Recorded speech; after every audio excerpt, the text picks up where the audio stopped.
नमस्ते नमस्ते दोस्तों। दोस्तों, मैं सुनीता। हमारी बहन रिंकू हमारे सुनीता ब्लॉग चैनल को लाइक, सब्सक्राइब एंड शेयर करें। चाही बसे के बहनिया बहनी लचकती जा, बहनी लचकती जा, गोड़ा तोहरा लगिए वीरना भैया, बहनी घाटे पहुँचा, बहनी घाटे पहुँचा। कहाँ चाही बसे के बहनिया, बहनी फल से भर, बहनी फल से भर, गोड़ा तोहरा लगिए से घर भैया, बहनी घाटे पहुँचा, बहनी घाटे पहुँचा।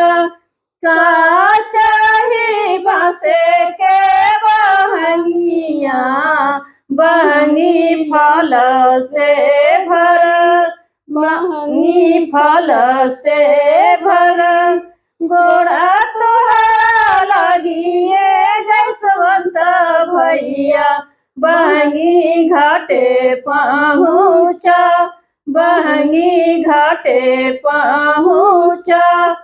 का चाही बसे के बहनिया, बहनी लचकती जा, बहनी लचकती जा, गोड़ा तोहरा लगिए बिपिना भैया, बहनी घाटे पहुँचा, बहनी घाटे पहुँचा।